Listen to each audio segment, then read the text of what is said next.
23 morning to you, watching and listening to Breakfast with Stephen and Anne, your hosts with the most. Oh. I don't know. Should we go through the papers now? Joining us this morning, Emma Wolfe and Kevin Woodford. Lovely to see you again. Emma, kick us off with the energy crisis. More on the energy crisis, sorry about this.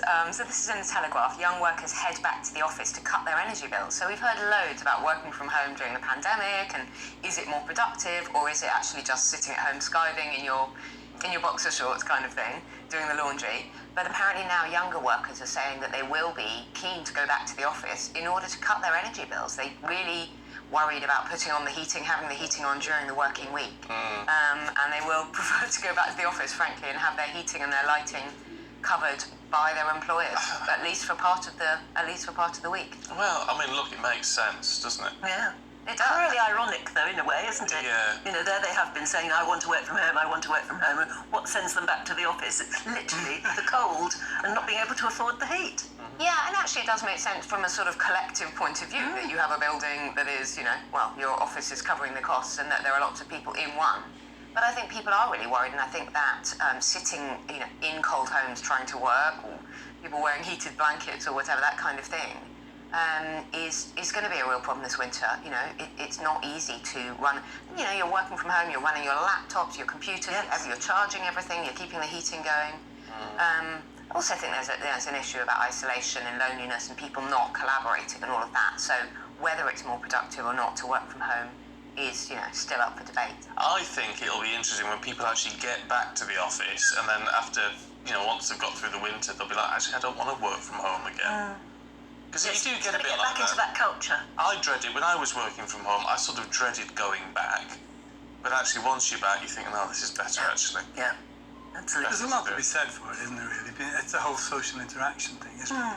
As well as. We are social animals, aren't we? We are, really. I think it'll end up probably being a hybrid model where most people don't go into offices on a Friday, where people do check in and actually have meetings maybe a couple of days a week and warm up. And more. And then go back. And free up some office space and turn it into housing. Wouldn't that be a good idea? Do you know, I think my builder was working from home when I had the extension done. Go on, you've been practicing that one. Yes, yeah. I'll tell you one way to keep warm is to improve our dating. What's the Sunday Times saying, Kevin, about this 168-year-old book of love? It's not the one I'm thinking of, is it? No, it's not. Oh, good. No, that's Thank one of the heavens for pictures in you're thinking of. No, it's Yeah. not that one. Oh, right. Thankfully I've been married for many, many years, and so I don't need a dating app. And No. You don't either. But Tinder and things like that are, I'm sure, very, very popular. But there's no need for them anymore because there's a man, excuse me, but there's a man, his name is Willie Daly. Willie Daly. That's right, Willie Daly. Yes, Okay. that's his name. That's a not mantra. It's not an instruction. That's his name.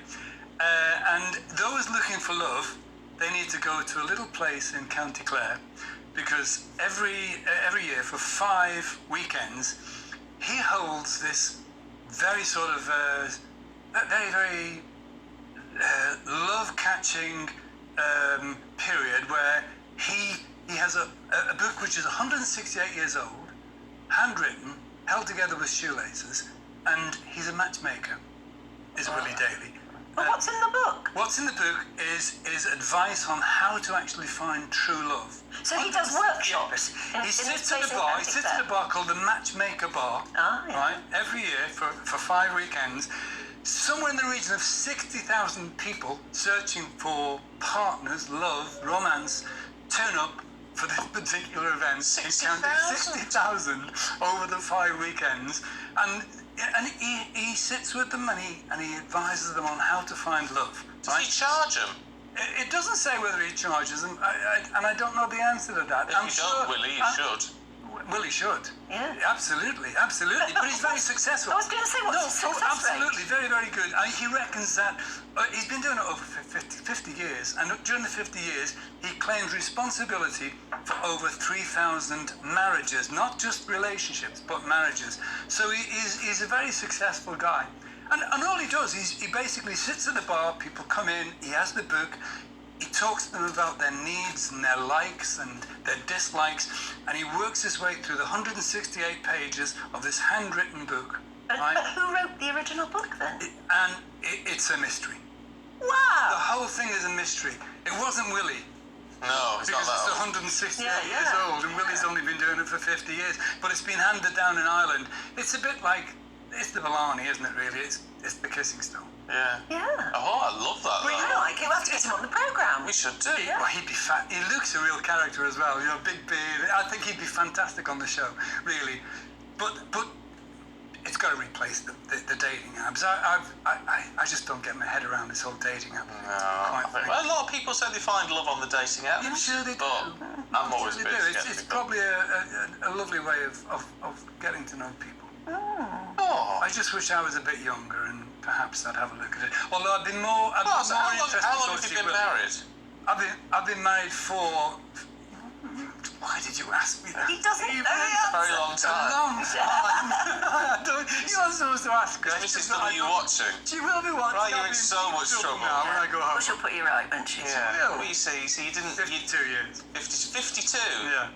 Oh, so you've had your golden. Fantastic. Wow. You see, so you've nothing to worry about, Kevin. Have I not? No. So I don't need a dating app. I don't need You to go don't. You see Willie definitely don't Daly. need a dating app. No, you don't need to go Keep see away from Willie. Willie Daly. Now let's move on to a word that I mentioned about an hour ago, didn't I? Christmas. Because the cost of Christmas, obviously, we're all thinking it's going to be expensive this year. Yeah. But people are buying their trees now. Yeah, so Christmas tree sales are soaring in John Lewis, but also across other retailers. So artificial Christmas trees. Artificial Let's Christmas hope so. So artificial Christmas tree sales are up 400% on the same time last year. So it's quite significant, this. Now. Right now. People are buying So that. early in September. This is because people are really worried about energy prices, about rising prices, about inflation. And what they're doing is they're trying to spread the cost. So apparently they buy the tree now, buy the presents on Black Friday, whenever that is. That's November. I don't I think know. that's early November anyway. And there's a real sense as well that this could be the first sort of normal Christmas after a couple of years of lockdown, COVID Christmases and all those restrictions. But mostly it's that that consumers are really worried about not being able to afford it all when they get to Christmas. People like Sainsbury's and Selfridges and lots of other retailers are also saying Christmas cakes, decorations, hampers are really starting to sell now. We've got nearly 4 months to go until Christmas, so this is a bit frightening. I tell you People what. like me that do it on December the 23rd. I think you know what we should all aim for smaller Christmases. I mean, I'm not saying a smaller tree or whatever, get your tree not, but smaller gifts. Scale down the gifts. It's about the sentiment and the thought, isn't it? Not about the value of a gift. I think people are going to have to probably this year really retrench and maybe have those smaller Christmases and also gather all in one room. The entire family, Keep warm. extended families in one room to keep warm. I was going to paint the Christmas tree on the wall. I saw this lovely design, where you can actually get a stencil to do it if you don't trust yourself. But you actually paint it on the wall, and then you outline it with Christmas tree lights. And of course, lights are very low energy using nowadays, Christmas lights. And then you could just put your presents underneath. That's a great idea. Tree on the wall. But I said, what happens after Christmas? You paint over it again, bit of emulsion. Oh no. Or you leave it up all year, which is what I usually do with Christmas trees anyway. Oh. Well, don't then. Don't look up, Kevin. Don't look up. Don't look up, no. No, don't look up. I don't know if you've seen the movie. Yeah, I have. I mean, Yeah. there's a couple of others, aren't there? There's Don't Look Up, there's Armageddon, and yes. of course there's Deep Impact. So this is all about the idea that there could be an asteroid winging its way towards Earth. Yeah, I think What do we do about it? Yeah, what do we do about it? Well, NASA have got the answer. They've created a $330 million robot spacecraft, which on the 27th of September in the early morning, it's about to crash into an asteroid. The purpose being for the space engineers to see whether or not they can actually prevent an asteroid hitting Earth. And we did have one. There was an asteroid hit Earth, many years ago, something like 66 million years ago, which was 10 kilometers wide allegedly, and it hit Mexico. It destroyed something like 75% of all plants, animals, and land-based. Is that what caused the Gulf of Mexico? Apparently, that's what they say. Yeah. So there is a serious element to this. The incredible thing about this is that this is not going to be easy, and I know you love all your space stuff, yes. so I'm sure you know this. But the particular asteroid they're aiming at is only 160 meters in diameter, which is small. The spacecraft which is traveling at it and to crash into it is traveling at 4 miles a second, and it has to hit right smack in the centre of the asteroid to actually take it off course. It's important to know whether or not we can do it, isn't it? It really Very much is. so. No, for the future, I think it is actually very much so. Yeah. And it always fascinates me that there's that much stuff up there. That stuff isn't crashing into each other up there. There's that many. There's a lot of space up there. There's a lot of space. Very but big. Is that what it is? Yeah, I think so. A lot of people knew. No, I'm all for NASA actually, really getting this right. The other thing that worries me about this one, which is obviously a very long way away that they're testing it out on, is obviously they can alter its orbit. Let's hope it's not this particular asteroid that they then put it on a collision course with Earth. Oh, don't say that. That'd be a problem. 4 miles a second is interesting though, because that's the speed that the space shuttle flew at when it was in orbit. 4 miles a second. Yeah, it's phenomenal speed. It is, isn't it? It's incredible. Yeah, love it. Emma, Serena Williams. Tears as she went. Tears, but happy tears. I thought it'd be nice to have a feel-good story with this doom and gloom and asteroids hitting us and all sorts. She did lose in the 3rd round of the US Open yesterday as her sort of swan song, but it was happy tears, and she looks absolutely radiant across the papers. She was wearing a stunning black tennis outfit. She crashed out of the US Open, and it's her kind of not her retirement. She's talking about evolution. She's talking about having another child at the age of 40. And I just think Serena's done so much. I know this isn't the sports slog, but she's done so much for women's tennis, but for sport in general. And been a real figure. And even fashion. Yeah. Fashion as well. But also, she's one of those people that challenges, that stands up, that speaks her mind, but hasn't done it in a kind of abrasive way. There's something quite gentle and lovely about her. And it feels happy. It feels like a happy retirement rather than... Even though she didn't end on a glorious victory. Maybe a Boris Johnson, she may be back, who knows? Well, it's a happy retirement. I mean, it's because, she's achieved just about everything. 39 Grand Slams, yeah, she nearly broke that record. But again, she didn't quite break that record, but it doesn't seem to have sort of marred her. But if she were playing in an exhibition match, wouldn't you turn up to watch? Absolutely. You really would. Absolutely. That would be a golden ticket. Yeah. Kevin, tell us about the strange fruit that took root in the heat wave. Well, I think what's happened, Dan, is that because of the heat wave, whereas in our country we grow cucumbers and we grow cabbages and we grow carrots, essentially what's happening is that a lot of gardeners now are ditching those and they're growing much more, exotic stuff. And for example, there's a guy in South London that has grown. He has a 12-foot avocado tree, and it is absolutely completely packed with avocados. In London? In London. There's a chap in Ipswich. He's a window cleaner, so he's not a professional gardener, and he's got this sort of plethora of a massive bumper crop of watermelons, pineapples, aubergines, absolutely pineapples, aubergines. The weather, it's incredible. So we have got this huge change. Our basic things like roses are struggling because of the weather conditions.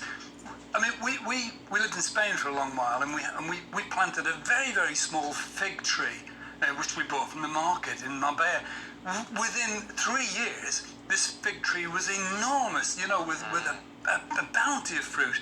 Now, that's something that we're going to see here now. I think if we see that, if climate change as it is, if we're going to get this sort of weather, we are going to see a change in what gardeners are growing, and that's exciting. Yes, it is. To actually see pineapples growing in the UK, bananas and all the rest of it's going to be fantastic. Peppers, they're so colourful. If you grow peppers, you can grow them just in a box on the windowsill or whatever. Chilies I grow at home. Yeah. Do you? Yeah.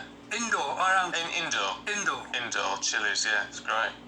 It's great. And because they're so tasty and fresh. Put peppers in your flower borders, I say. Yeah. They look lovely, Really, don't they? They really go. I love the idea colours. of vegetables and flowers growing together. Yes. And herbs. Yeah. It's beautiful. It really sort of enriches the whole. Can I get you on a cut? So from the ground to the plate slot, Kevin, is coming your way, I think. Oh, I think so. That'd be lovely. Look, we're out of time. Been good to see you both this morning. You've left me desperate for a fig roll. After all of that, Kevin. Pineapple. Oh, there you go. What do you say? We've got the headlines coming up in a couple of minutes. Stay with us.